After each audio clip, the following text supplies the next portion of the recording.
is 1.6.3 human objectives. Human objectives na enna அப்படினு பார்ப்போம். Human objectives refers to objectives aimed at the well-being as well as fulfillment of expectations of employees,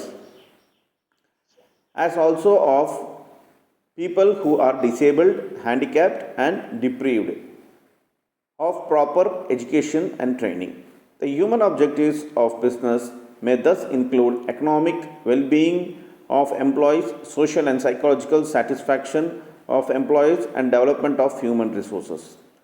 The human objectives அப்படின்னா என்னென்னா அது வந்து மக்களோட அதாவது எம்ப்ளாயீஸோட அதுவும் இல்லாமல் இந்த ஃபிசிக்கலி சேலஞ்ச்டு பீப்புள் இவங்களாம் இருக்காங்க அவங்களோட அப்ஜெக்டிவ்ஸை வந்து ஃபுல்ஃபில் பண்ணுறதுக்கு உண்டான ஒரு விஷயந்தான் ஹியூமன் அப்ஜெக்டிவ்ஸ் சொல்கிறாங்க. அவங்க வந்து எஜுகேஷன் இல்லை ட்ரைனிங் அவங்களுக்கு கொடுக்கறது இதெல்லாமே ஹியூமன் அப்ஜெக்டிவ்ஸ்னு சொல்கிறாங்க. இந்த ஹியூமன் அப்ஜெக்டிவ்ஸில் என்னென்ன இருக்குன்னா எக்கனாமிக் வைஸாக இந்த எம்ப்ளாயீஸ்க்கும் சரி இல்லை சொசைட்டி வைஸாகவும் சரி இல்லை சைக்காலஜிக்கல் வைஸாகவும் சரி அந்த எம்ப்ளாயீஸ்க்கு வந்து ஒரு நல்ல ரிசோர்ஸை கொடுக்கறது தான் ஹியூமன் அப்ஜெக்டிவ்ஸ் அப்படின்னு சொல்கிறாங்க. அதில் என்னென்ன இருக்குதுன்னு பார்ப்போம். First, economic well-being of employees, social and psychological satisfaction of employees, development of human resources, well-being of socially and economically backward people. So first, economic well-being of employees. In business, employees must be provided with fair remuneration and incentives for performance. Benefits of provident fund, pension and other amenities like medical facility, housing facility, etc. By this, they feel more satisfied at work and contribute more for the business. ஒரு business இருக்குன்னாக்கா அந்த business பண்ணுறவர் அவங்ககிட்ட வேலை செய்கிற எம்ப்ளாயீஸ்க்கு பார்த்திங்கனாக்கா நல்ல நியாயமான ஒரு ரெமுனரேஷன்னாக்கா சம்பளம்னு அர்த்தம். ஸோ சம்பளம் தரணும், இன்சென்டிவ் அவங்க ஏதாவது டார்கெட் ஃபிக்ஸ் பண்ணாங்கனாக்கா இல்லை நல்லா பர்ஃபார்ம் பண்ணாங்கனாக்கா அதுக்கு உண்டான இன்சென்டிவ் தரணும். அப்புறம் பார்த்திங்கனாக்கா அவங்களுக்கு ப்ராவிடென்ட் ஃபண்டுன்னு ஒன்று இருக்குது, அது போட்டு வைக்கணும். அப்புறம் பென்ஷன் அந்த மாதிரி விஷயங்கள் எல்லாமே, மெடிக்கல் ஃபெசிலிட்டிஸ், ஹவுசிங் ஃபெசிலிட்டிஸ் இதெல்லாமே கொடுத்தாங்கன்னா வேலை செய்கிறவங்க வந்து ரொம்ப திருப்தியாக சந்தோஷமாக அந்த வேலையில் ஈடுபாடு பண்ணி வேலை செய்வாங்க. அது மூலமாக பிஸ்னஸ் டெவலப் ஆகும்னு சொல்கிறாங்க. Second point, social and psychological satisfaction of employees. It is the duty of business units to provide social and psychological satisfaction to their employees. This is possible by making the job interesting and challenging, putting the right person in the right job and reducing the monotony of work. Further, grievance of employees should be given prompt attention and their suggestions should be considered seriously when decisions are made. If employees are happy and satisfied, they can put their best efforts in work. So இந்த சொசைட்டியில் பார்த்திங்கனாக்கா இந்த இப்போ வேலை செய்கிறாங்க ஒரு பிஸ்னஸ்லேயோ இல்லை ஒரு கம்பெனிலையோ வேலை செய்கிறாங்கனாக்கா எம்ப்ளாயீஸ் அவங்களோட சைக்காலஜிக்கல் சாட்டிஸ்ஃபேக்ஷன் கண்டிப்பாக இருக்கணும். அதாவது மனசு திருப்தியோட மன நிம்மதியோடு அவங்க வேலை செய்யணும் ஒன்று. இன்னொன்று, அவங்களுக்கு ஜாபில் நிறைய இன்ட்ரெஸ்டிங்கான சேலஞ்சிங்கான ஒரு விஷயத்தை வந்து அவங்க பர்ஃபார்ம் பண்ணுற மாதிரி டார்கெட்ஸு இல்லாட்டி வேலையை கொடுக்கணும். கரெக்டான பர்சனு கரெக்டான இடத்துல வந்து வேலைக்கு வைக்கணும். இதெல்லாம் அதையாட்டம் ஏதாவது அவங்களுக்கு சொல்லணும், மனசங்கடங்கள் அந்த மாதிரி ஏதாவது எம்ப்ளாயீஸ்க்கு இருந்துச்சுனாக்கா அது வந்து கரெக்டாக அது வந்து அட்ரஸ் பண்ணணும், கரெக்டான டிசிஷன் எடுக்கணும். இந்த மாதிரி விஷயம்லாம் இருந்தாக்கா எம்ப்ளாயீஸ் வந்து ஹாப்பியாகவும் சாட்டிஸ்ஃபை ஃபீல் பண்ணுவாங்க, அவங்க பெஸ்ட் எஃபர்ட்டை போடுவாங்கன்னு சொல்கிறாங்க. Third, development of human resources. Employees as human beings always want to grow professionally. Their growth requires proper training as well as development. Business can prosper if the people employed can improve their skills and develop their abilities and competence in course of time. Thus, it is important that business should arrange training and development programs for its employees. இப்போ ஒரு human resources develop ஆகணுனாக்கா வேலை செய்கிறவங்களுக்கு பார்த்திங்கனாக்கா ப்ரொஃபஷனலாக அவங்க வந்து grow ஆகணும். அப்படி ப்ரொஃபஷனலாக க்ரோ ஆகணுனாக்கா அந்த கம்பெனி பார்த்திங்கனாக்கா அந்த எம்ப்ளாயீஸ்க்கு கரெக்டான ப்ராப்பரான ஒரு ட்ரைனிங் கொடுக்கணும். அவங்க ஸ்கில்லை டெவலப் பண்ணுறதுக்கு உண்டான அவங்க எபிலிட்டிஸை வந்து டெவலப் பண்ணுறதுக்கு உண்டான ஒரு கோர்ஸு ஒரு ஸ்கில்லு இந்த மாதிரிலாம் ட்ரைனிங் கொடுத்தா தான் அவங்க மேலும் அவங்க ஸ்கில் டெவலப் பண்ணி அவங்க வேலையில் வந்து அதை யூஸ் பண்ணி அவங்க அவங்களும் டெவலப் ஆவாங்க, அவங்க லெவலும் டெவலப் ஆகும், பிஸ்னஸும் டெவலப் ஆகும்னு சொல்கிறாங்க. Well-being of social and economical backward people. Business unit being inseparable parts of society should help backward class and also people those are physical and mentally challenged. This can be done by many ways. For instance, vocation training program may be arranged to improve the earning capacity of backward people in the community. Business units can also help encourage meritorious students by awarding scholarship and higher education.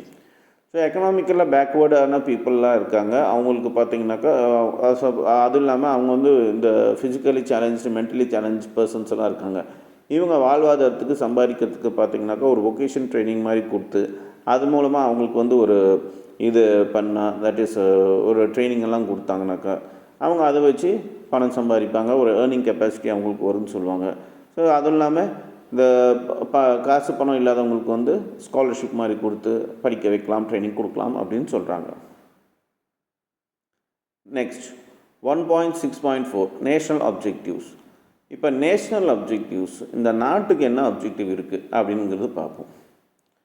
Being an important part of national economy, every business must have the objectives of fulfilling national goals and aspirations. The following are the national objectives of business. நாம் எல்லோரும் சம்பாதிக்கிறவங்க எல்லாமே பார்த்திங்கனாக்கா national எக்கனாமியோட ஒரு part. அதெல்லாம் business பண்ணுறவங்களும் பார்த்திங்கனாக்கா national எக்கனாமியோட part. Business பண்ணுறவங்கனால தான் national economy வந்து டெவலப் ஆகிறதும் அவங்க கையில் தான் இருக்குது. ஸோ அவங்களுக்குன்னு ஒரு சில கோல்ஸ் இருக்குது. அது என்னன்னு பார்ப்போம். Creation of employment, promotion of social justice, production according to the national priority, contribute to the revenue of the country, self-sufficiency and export promotion. First, creation of employment. One of the important national objectives of business is to create opportunities for gainful employment of people. This can be achieved by establishing new business units, expanding markets, widening distribution channels, etc. So ஒரு business ஆரம்பித்தாங்கனாக்கா அந்த இடத்துல என்ன ஆகுதுன்னா அங்கே வேலைக்கு ஆட்கள் தேவைப்படுது, வேலைக்கு ஆட்கள் சேர்க்குறாங்க. அப்படி இருக்கும்போது அங்கே வந்து ஒரு ஆப்பர்ச்சுனிட்டி க்ரியேட் ஆகுது, எம்ப்ளாய்மெண்ட் ஆப்பர்ச்சுனிட்டி க்ரியேட் ஆகுது. அது மட்டும் இல்லாமல் இந்த புது பிஸ்னஸ் யூனிட்ஸ் எல்லாமே எக்ஸ்பேண்ட் பண்ணுவாங்க, வேறு பிரான்ச்சஸ் போடுவாங்க, டிஸ்ட்ரிபியூஷன் சேனல்ஸ் எல்லாமே எக்ஸஸ் ஆகும்போது அங்கேயும் நிறைய வேலை வாய்ப்புகள் அதிகமாகுது அப்படின்னு சொல்கிறாங்க. Promotion of social justice. As a responsible citizen, a businessman is expected to provide equal opportunity to all persons with whom he or she deals.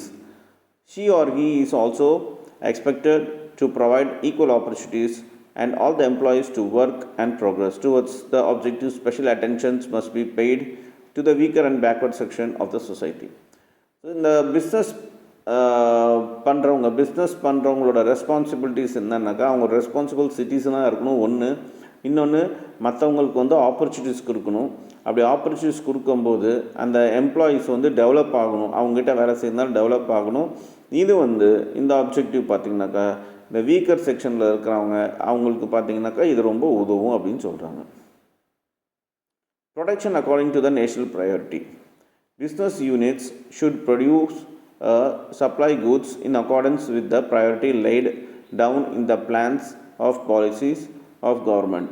One of the national objectives of business is our country should be to increase the production of the supply and essential goods at reasonable price.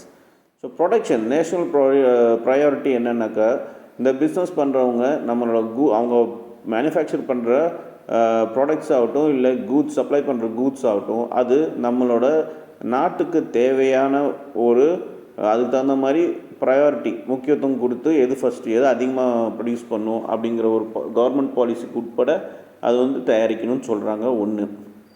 இன்னொன்று எந்த இது தேவை அதிகமாக இருக்கோ நம்ம நாட்டில் எந்த கூட்ஸோட தேவை அதிகமாக இருக்கோ அது வந்து ரீசனபிள் ப்ரைஸில் வந்து நிறைய இன்க்ரீஸ் பண்ணும் அந்த ப்ரொடக்ஷனை அப்படின்னு சொல்கிறாங்க. Contribute to the revenue of the country. The business owners should pay their tax and dues honestly and regularly. This will increase the revenue of the government which can be used for the development of a nation. So ஒரு business மேனும் நியாயமாக அவங்களாவே பார்த்தீங்கன்னாக்கா சம்பாதிக்கிற income tax கட்டுறதுனாக்கா என்னென்ன tax இருக்கோ அதெல்லாம் கரெக்டாக கட்டிடணும்னு சொல்லுவாங்க. இந்த டேக்ஸ் மூலமாக தான் நாடே நடக்குது. அதனால் நாடு டெவலப்மெண்ட்டுக்கு கண்டிப்பாக இவங்க டேக்ஸை உண்மையாக கட்டணும் அப்படின்னு சொல்கிறாங்க. Self-sufficiency and export promotion. To help the country to become self-reliant, business units have the added responsibilities of restrictions import and of goods. Besides, every business unit should aim at increasing export and adding the foreign exchange reserves of the country. இப்போ நம்ம import export பண்ணுறதுனால மெயினாக பார்த்திங்கனாக்கா நம்ம ஒரு நாடு எவ்வளோக்கு எவ்வளோ எக்ஸ்போர்ட் பண்ணுதோ அவ்வளோக்கு எவ்வளோ அந்த நாட்டுக்கு வந்து வருமானம் வெளிநாட்டிலேருந்து வருமானம் வரும்னு அர்த்தம். ஸோ நம்மளோட பிஸ்னஸ் மேன் பார்த்திங்கனாக்கா இம்போர்ட்டை கம்மி பண்ணிவிட்டு எக்ஸ்போர்ட்டை அதிகமாக படுத்தும் போது நம்மளோட கண்ட்ரியோட ஃபாரின் எக்ஸ்சேஞ்ச் ரிசர்வ்ஸ் வந்து அதிகமாக இருக்கும், நம்ம நாட்டோட விலைவாசியும் கம்மியாகும். ஸோ இதுதான் இந்த பாயிண்டில் சொல்லியிருக்கு. 1.6.5 Global Objectives. Earlier, India had a very restricted business relationship with other nations. There was a very rigid policy of import and export of goods and services, but nowadays, due to liberal economic and export policies, restriction of foreign investments have been largely abolished and duties on imported goods have been substantially reduced. These charts has brought about increased competition in market. Today, because of globalization, the entire world has become a big market. Goods produced in one country is readily available in other country. So to face the competition in the global market, every business has certain objectives in mind, which can be called the global objectives. Let us learn about them. இப்போ ஆரம்பத்தில் பார்த்திங்கனாக்கா இந்தியாவில் ஒரு business பண்ணாக்கா ஒரு நாட்டுக்கு இன்னொரு நாட்டுக்கு பிஸ்னஸ் பண்ணாக்கா நிறைய ரூல்ஸ் அண்ட் ரெகுலேஷன்ஸ் இருந்துச்சு. பட் இப்போ சில வருஷத்துக்கு முன்னாடி குளோபலைசேஷன் பண்ணாங்க. அப்படி குளோபலைசேஷன் பண்ணும்போது இந்த எக்ஸ்போர்ட் இந்த கூட்ஸ் அண்ட் சர்வீஸும் பார்த்திங்கனாக்கா இன்றைக்கி எக்ஸ்போர்ட்டும் இம்போர்ட்டும் கம்மி ரெஸ்ட்ரிக்ஷன்ஸில் வந்து பண்ண ஆரம்பிச்சிட்டாங்க. இதில் ஃபாரின் இன்வெஸ்ட்மெண்ட் வந்து இந்தியாவில் நிறையா வர ஆரம்பிச்சிருச்சு. இது ஒன்று. இது மட்டும் இல்லாமல் ஆரம்பத்தில் நிறைய ரெஸ்ட்ரிக்ஷன் இருந்ததுனால ஃபாரினர்ஸ் வந்து நிறைய இன்வெஸ்ட் பண்ணலை, அது ஒரு ப்ராப்ளமாக இருந்துச்சு. பட் அப்புறம் குளோபலைசேஷனுக்கு அப்புறம் பார்த்திங்கனாக்கா இன்றைக்கி வெளிநாட்டில் விற்கிற பொருள் எல்லாமே நம்ம இந்தியாவில் வாங்கிக்கலாம், இந்தியாவில் மேனுஃபேக்சர் பண்ணுற பொருள் எல்லாமே வெளிநாட்டிலையும் வாங்கிக்கலாம் மாதிரி ஆயிடுச்சு பிகாஸ் ஆஃப் இந்த குளோபலைசேஷன். குளோபலைசேஷன்னாக்கா யார் வேணாலும் எந்த பொருள் வேணாலும் உலகத்தில் எங்கே வேணாலும் வாங்கலாம். இதுதான் எந்த கண்ட்ரிக்கு வேணாலும் இம்போர்ட் பண்ணலாம் எக்ஸ்போர்ட் பண்ணலாம் ப்ராடக்ட்ஸ். இதுதான் குளோபலைசேஷன். ஸோ இந்த மாதிரி ஆனதுனால இன்றைக்கி எல்லாமே நமக்கு கிடைக்க ஆரம்பிச்சிச்சு. இதை பற்றி தான் நம்ம இந்த டாப்பிக்கில் பார்க்க போகிறோம். ஃபஸ்ட்டு இந்த குளோபலைசேஷன் ஆகிறதுனால என்னென்ன நடக்குதுன்னா, raise general standard of living, reduce disparities among nation, make available globally competitive goods and services. சரி, first raise general standard of living அப்படின்னா growth of business activities across national borders makes available quality goods and reasonable price all over the world. The people of one country get to use similar types of the goods that people in other countries are using. This improves the standard of living of people. So இப்போ ஒரு நாட்டில் பொருள் வாங்குகிறாங்க அப்படின்னாக்கா ஒரு நாட்டில் பொருள் தயாரிக்கிறாங்க, அதே பொருள் வந்து நம்ம நாட்டில் கிடைக்கும்போது அதை யூஸ் பண்ணும்போது நம்மளோட மக்களோட ஸ்டாண்டர்ட் ஆஃப் லிவிங் வந்து அதிகமாகுது அப்படின்னு சொல்கிறாங்க. இது ஒன்று. அதோட சேமான ப்ராடக்ட்ஸ் நம்மளாலையும் யூஸ் பண்ண முடியுது, ஃபாரின் ப்ராடக்ட்ஸ் நம்மளாலையும் சேமாக யூஸ் பண்ண முடியுதுங்கிற ஒரு விஷயமும் அங்கே நடக்குது. அடுத்தது, reduce disparities among nation. Business should help to reduce disparity among the rich and poor nations of the world by expanding its operation by way of capital investment in developing as well as underdeveloped countries. It can foster their industrial and economic growth. இப்போ இந்த குளோபலைசேஷனால் என்ன ஆச்சுன்னா, இது ஏழை நாடு பணக்கார நாடுங்கள்லாம் இருந்துச்சு. அப்படி அவங்க பணக்கார நாடு மட்டும்தான் டீல் பண்ணிருந்தாங்க. அப்படி இருக்கும்போது ஏழை நாடு வந்து டெவலப் ஆகாமல் இருந்துச்சு. பட் இந்த குளோபலைசேஷனால் பார்த்திங்கன்னா பணக்கார நாடு வந்து ஏழை நாட்டில் போய் நிறைய இன்வெஸ்ட் பண்ண ஆரம்பித்தாங்க, அங்கே வேலை வாய்ப்பெல்லாம் கிடைக்க ஆரம்பிச்சிச்சு. இது மூலமாக பார்த்திங்கனாக்கா அந்த ஊர் மக்களுக்கும் எல்லா ப்ராடக்ட்ஸும் யூஸ் பண்ணுற ஒரு சிச்சுவேஷன் வந்துச்சு, அவங்களோட லைஃப்பும் எக்கனாமிக்கலி க்ரோத் ஆக ஆரம்பிச்சிருச்சு. ஸோ இது ஒரு நல்ல விஷயம் அப்படிங்கிறாங்க. அடுத்தது, make available globally competitive goods and services. Business should produce goods and services which are globally competitive and have huge demand in foreign markets. This will improve the image of the exporting country and also earn more foreign exchange for the country. இப்போ இந்த இந்த globalisation ஆனதுனால இந்த உலகத்தில் என்ன ஆச்சுன்னாக்கா competition பெரிய லெவலில் வந்துருச்சு. ஏன்னா எல்லோரும் இப்போ நல்ல ப்ராடக்ட்ஸ், குவாலிட்டி ப்ராடக்ட்ஸ் கொடுக்க வேண்டிய ஒரு சுச்சுவேஷன் வந்துருச்சு. ஏன்னா எல்லா ஊர்லேயும் பார்த்திங்கன்னா எல்லா பொருளும் கிடைக்க ஆரம்பிச்சிச்சு. ஸோ இது மூலமாக எக்ஸ்போர்ட் பண்ணுறதுனால அந்த ஃபாரின் எக்ஸ்சேஞ்ச் வந்து அந்த கண்ட்ரியோட ஃபாரின் எக்ஸ்சேஞ்ச் வந்து நல்லா இருக்குது அப்படின்னு சொல்கிறாங்க. Next, 1.7, social responsibility of business. We all know that people engage in business to earn profit. However, profit making is not a sole function of business. It performs a number of social functions as it is a part of a society.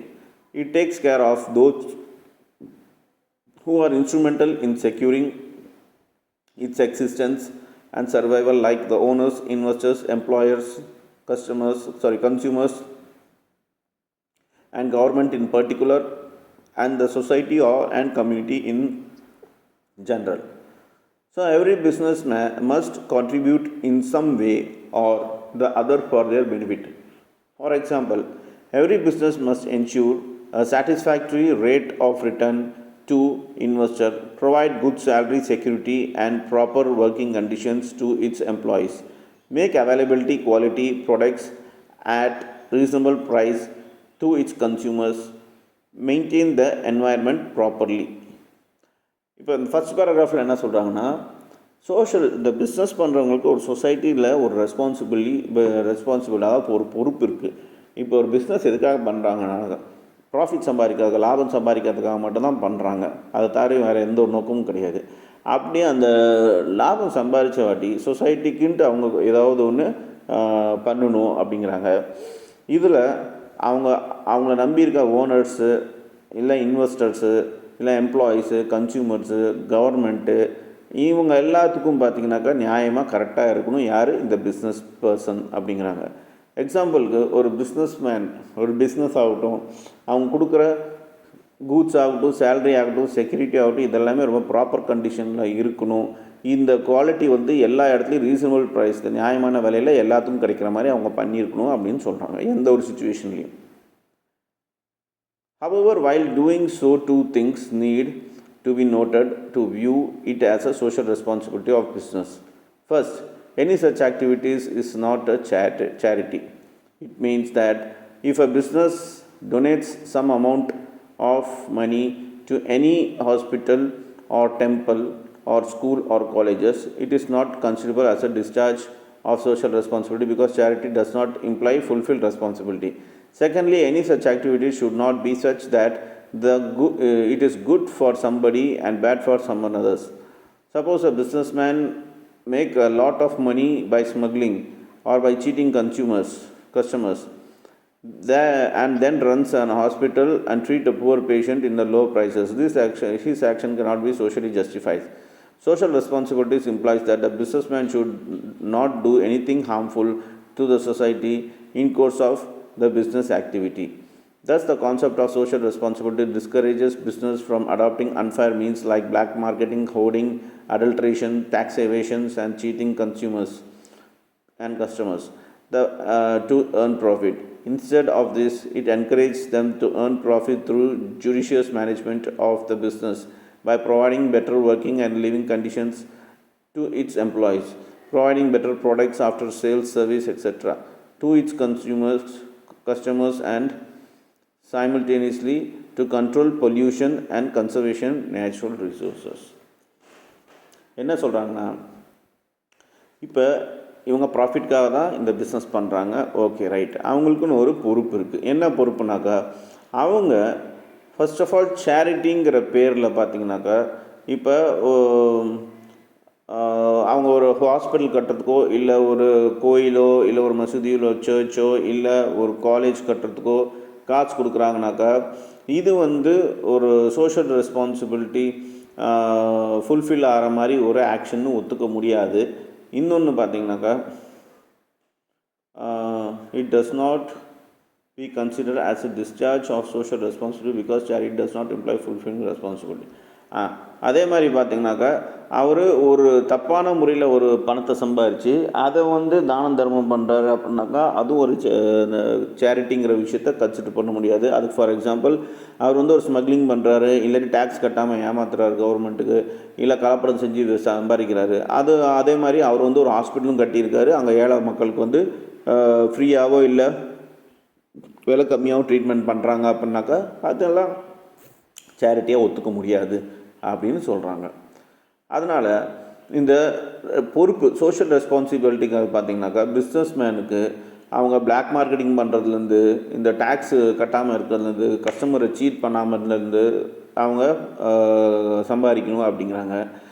இது எதை வந்து encourage பண்ணுதுனாக்கா அந்த management அந்த பிஸ்னஸை encourage பண்ணுது. அதுவும் இல்லாமல் அந்த எம்ப்ளாயீஸ் அங்கே வேலை செய்கிற எம்ப்ளாயீஸ் ஆகட்டும், அந்த ப்ராடக்ட்ஸ் ஆகட்டும், சேல்ஸ் ஆகட்டும், இல்லை அவங்க கஸ்டமர்ஸ் ஆகட்டும், இது எல்லாமே வந்து ஆட்டோமேட்டிக்காக டெவலப் ஆகும்.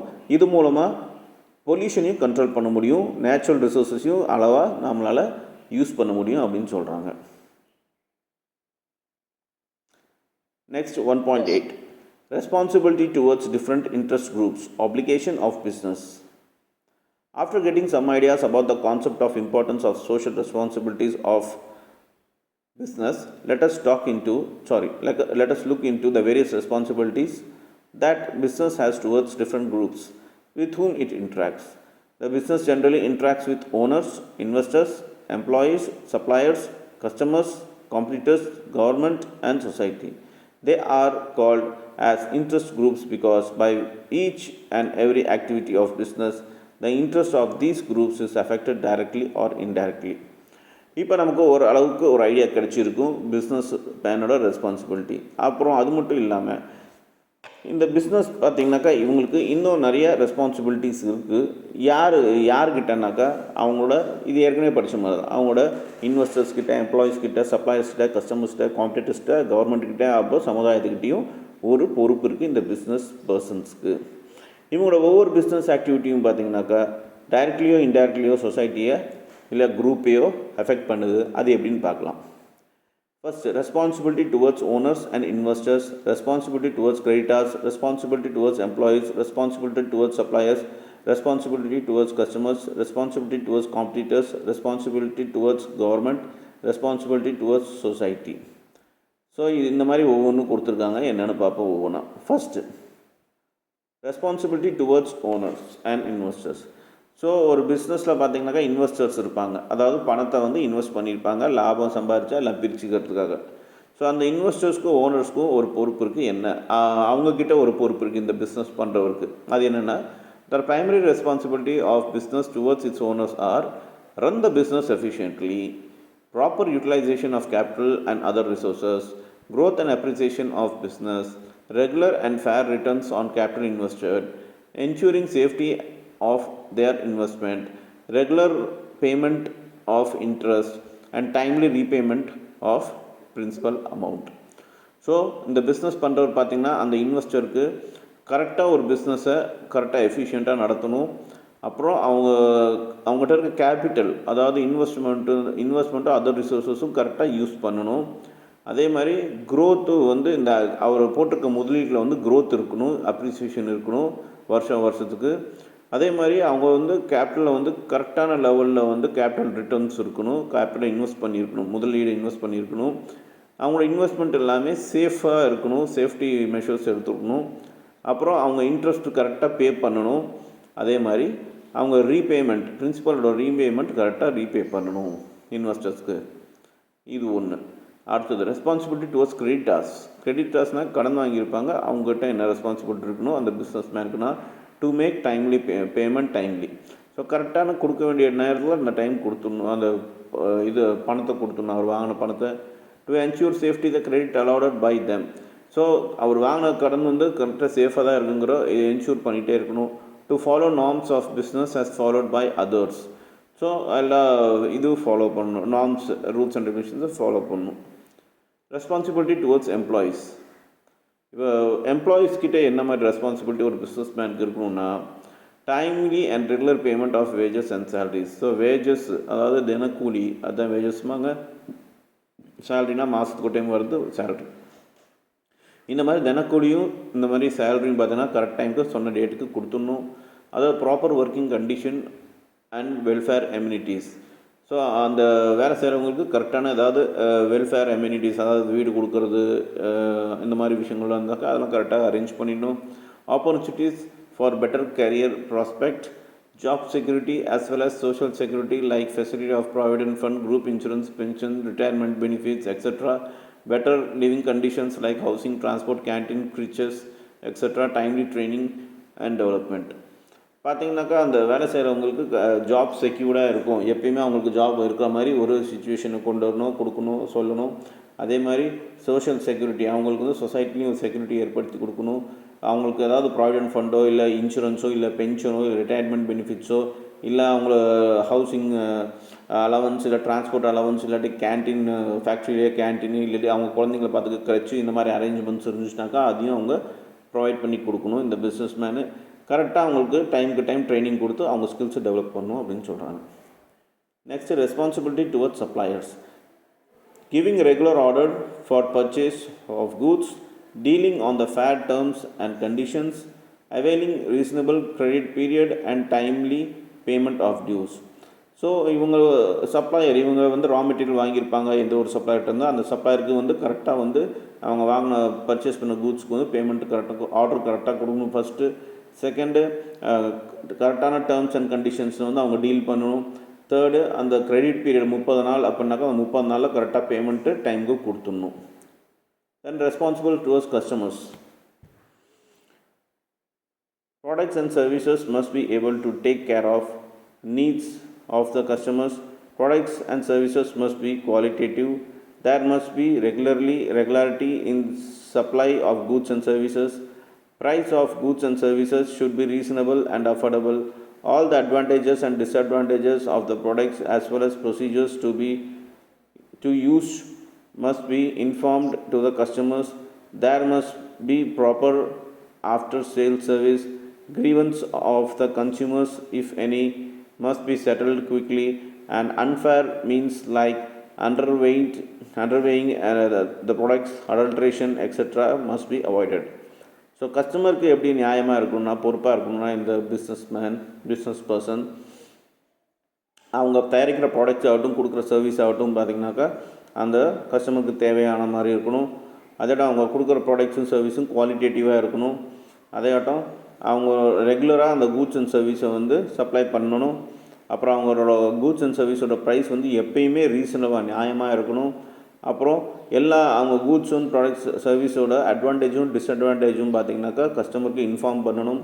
அப்புறம் ஒரு ஆஃப்டர் சேல்ஸ் ஒரு பொருளை விற்றவாட்டி அதுக்குண்டான சர்வீஸ் கரெக்டாக கொடுக்கணும். அப்புறம் ஏதாவது ஒரு சங்கடங்கள், ஏதாவது ஒரு கம்ப்ளைண்ட் அவங்க ப்ராடக்ட் மேலே இருந்துச்சுனாக்கா அதுக்கு டக்குன்னு உடனே ஒரு நல்ல முடிவு செட்டில்மெண்ட் வந்து கன்சியூமருக்கு கொடுக்கணும் ஒரு சொல்யூஷனை.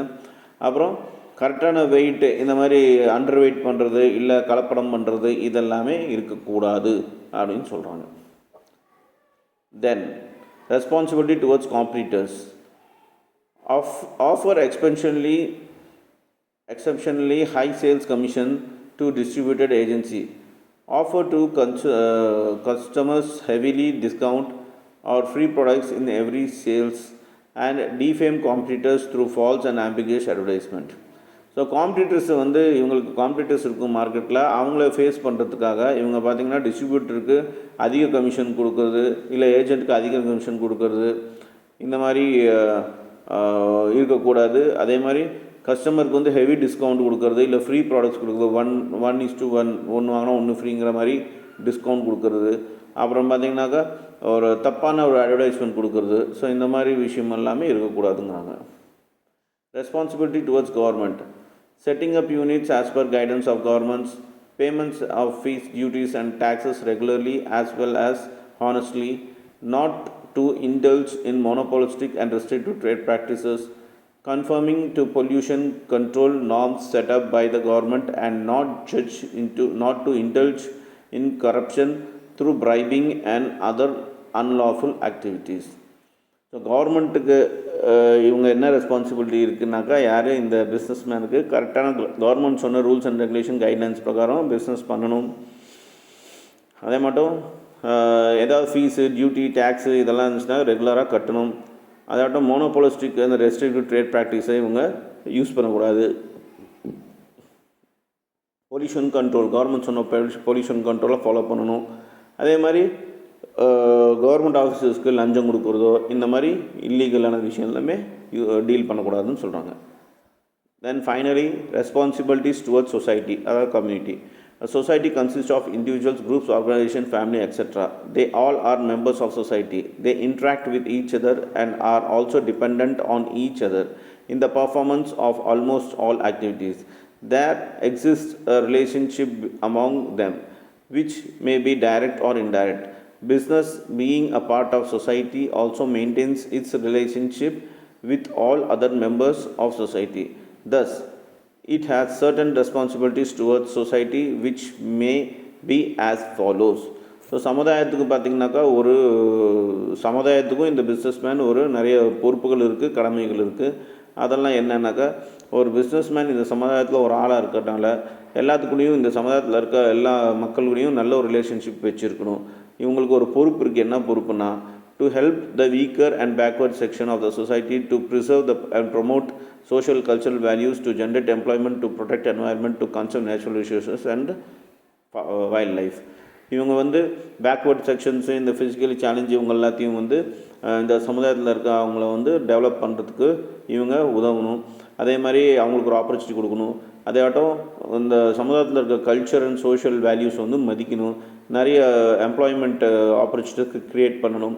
அப்புறம் நம்ம சுற்றி இருக்கிற சரௌண்டிங்ஸ் என்வாயர்மெண்ட் வந்து இவங்க சீர்குலைக்காமல் காப்பாற்றணும். அதே மாதிரி நம்ம வைல்ட் லைஃப் அண்ட் நேச்சுரல் ரிசோர்ஸையும் இவங்க ப்ரிசர்வ் பண்ணணும்னு சொல்கிறாங்க.